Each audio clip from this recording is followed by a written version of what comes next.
Hello, Reformer. How are you doing this afternoon? So, today, your brain on sugar. What? Yes, we're sharing with you what goes on behind the scenes, like what goes on in your brain when you eat a lot of sugar. So, sugar, we know, like affects our waistline, right? It affects our weight and it affects our energy. But yeah, sugar, it's like your brain on sugar. If you're not familiar with me, high five, virtual high five for finding me. I am Pamela Pedrick. I am a registered nurse and a certified health coach, and I help women who work in every area of healthcare go from burnt out, exhausted, unhealthily overweight in eating their feelings and emotions to rejuvenated, energized at their optimal weight for their unique bodies and feeling their feelings and no longer eating them. We do this all without dieting and without depriving ourselves. And when it comes to getting to your optimal healthy weight for your unique body, I am an expert on preventing weight regain. And I see this with all the women I work with all the women I talk to. See, because we can lose some pounds and inches, but it's keeping it off that it's the real struggle for many of us, which is why 95% of women who lose weight actually gain it back within 6 months or less. So if you're looking on how to start either your weight loss journey or jumpstart your weight loss, so today let's share with you the sugar really wreaks havoc in our brain, and when it works on our brain, it works on other areas of our body and our health as well. So I'm sharing with you what it does, so that maybe you can understand that it is not you. You are not the failure. It could potentially be the amount of sugar you are consuming. Let me get to my. Of course, all the way at the bottom. All right. So, by the way, did you know that when it comes to sugar, it's in 74% of our packaged foods. So when you go to the grocery store, and unless you know what brands to get and you don't read your labels, you could potentially be getting for every 4 boxes or packages of food you get, 4 of them have added sugar in it. Excuse me, 3 of them have added sugar. It's almost as high as 75%. 3 of them have added sugar. What? Now, the World Health Organization states that we should only be consuming sugar as 5% of our calories. Yeah. So if you're on, and I don't count calories and I don't advise my clients don't count calories, but we're all of a calorie mindsets because we're programmed by the diet industry. So for instance, if you have a 2,000 calorie per day, sugar should only be 100 calories. Only 100 calories of sugar. And if you look in your packaged foods, we're eating as much as 13% of that. So it's almost 300 calories of sugar we are consuming on the daily. What? And I know back in my dieting, binge eating days, I was way over that.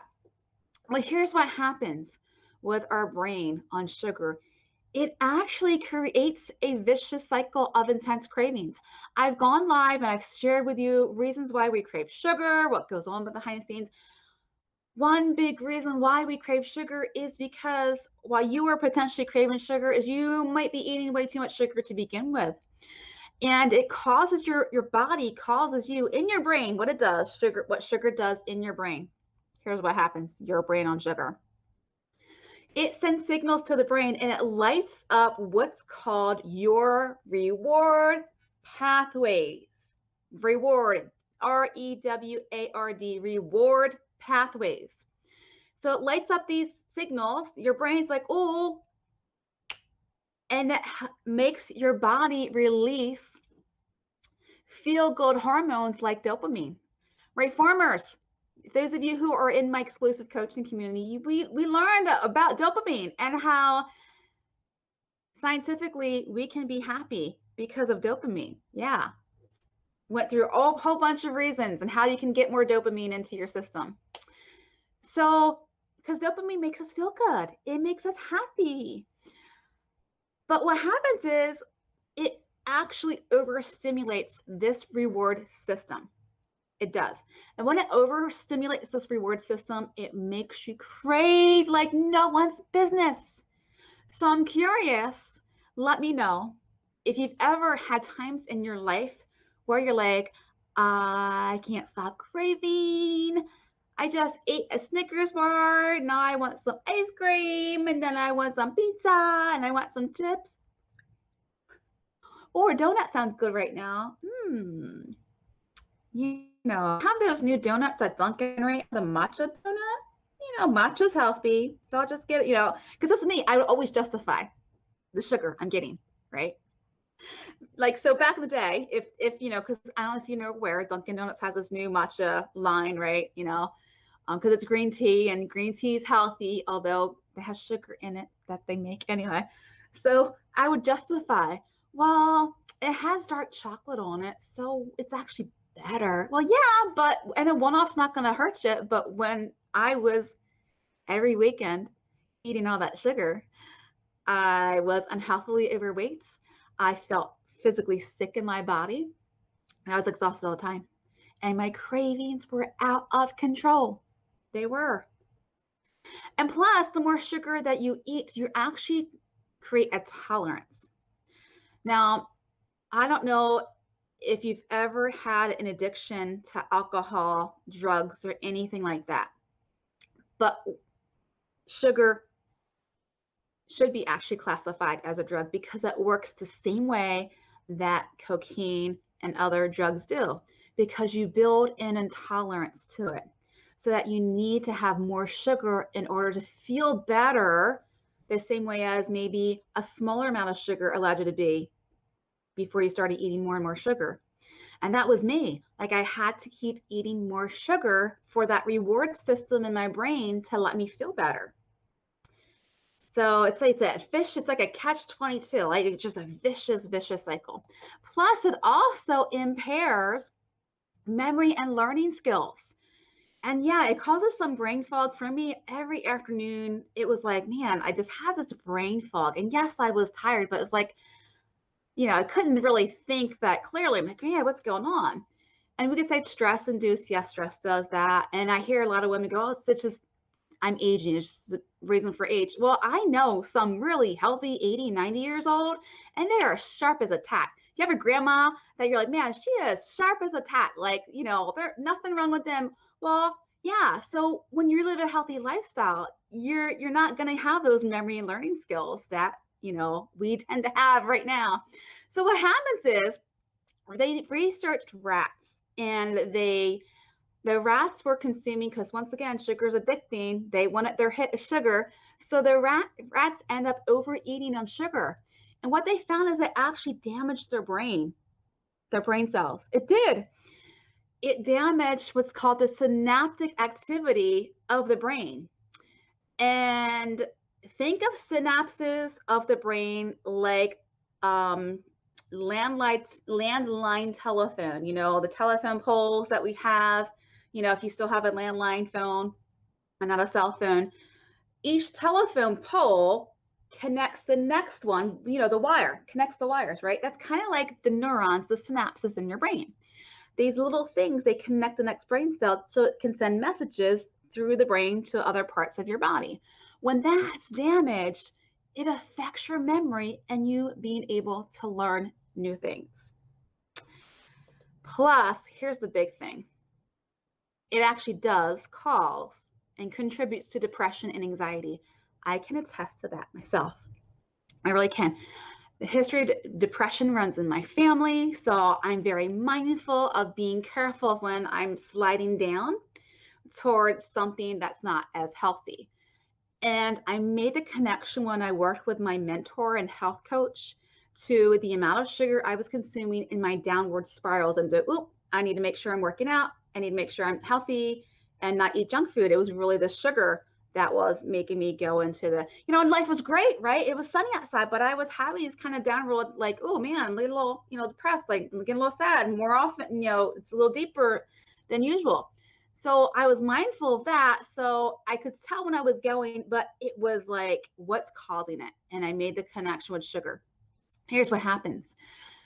Sudden peaks and drops in our blood sugar, it actually causes mood irritabilities. You're up, you're down. Why? It's because when you're down, your body's going through withdrawal, and it wants its next hit of sugar. It does. And if you don't get your next hit of sugar, you're feeling out of balance, right? You're craving it. And then when you get your next hit of sugar, the nervous system calms down. Why? It's because it wants your body to release serotonin, sugar. It wants your brain to release serotonin, which is a feel-good neurotransmitter. But what happens is when we overexcite, here's another reason why. When we overexcite or overactivate the serotonin pathways, like our sugar is making our brain, release more serotonin, release. I want to feel good, because that's what happens with sugar in our brain. Our body has a limited supply of serotonin if you're not taking measures to do serotonin inducing activities, one of them being walking out in the sun. Our body can create more. So if you're not doing those activities, there comes a point where your body's like, yo, I have no more serotonin to give you. And that's where depressive cycles come into play. So, those antidepressive medications, it helps your body to release and make more serotonin. Why? Because when we're depleted on serotonin, it causes depressive episodes. So, yeah. And there's actually a Dr. Datis Kharrazian. He actually has the book, Why Isn't My Brain Working? He's the author of the book, Why Isn't My Brain Working? And he goes into detail of what goes on when sugar affects the brain. So here's the research. Ready for this one? There's research. Research has found that people who eat a standard American diet, the SAD diet, standard American diet, that high in processed foods, you end up eating more sugar because, once again, 74% of our packaged foods have sugar. It just does. So it's better odds than playing the lottery, right? Of getting something that's full of sugar. So you're at an increased risk for developing depression compared to those who do not eat as much processed foods and who eat more of whole foods, your fresh fruits and vegetables. Yeah, making your meals, not buying prepackaged foods. So this is your brain on sugar. Yes, it interacts with your memory and learning skills. It contributes to depression and anxiety. And the anxiety comes in play when you don't get your next hit of sugar. There is a documentary, and there was this gentleman from Australia who he changed what he was eating to the standard diet that they eat in Australia, which is almost exactly the same as us here in the States, meaning the low-fat, fat-free foods, those supposed health foods that many of us gravitate when we're trying to lose weight and trying to get healthy. But he changed the way he was eating to even what the medical industry said we should be eating for health and weight loss. He actually gained fat. Why? It's because it was a lot of sugar in what he was eating. It's very interesting. And the research shows that those of us who eat more sugar are at higher risk for developing depression than those who eat a more whole foods way of eating. Yeah. So you can join me in my next challenge and learn how to naturally cut back on the amount of sugar you are eating. However, these strategies are going to help you to slowly reduce your intake of sugar. Very easy to do. It'll only take minutes a day. You're going to have an action to do for that day. There's going to be prizes and giveaways. I'm curious. Let me know if you've ever experienced any of that. I did, like, because I was a huge sugar addict. Yes. And if you've learned anything new today, see your health. I will catch you Friday right here at 11 a.m. for the next broadcast. Have a great day.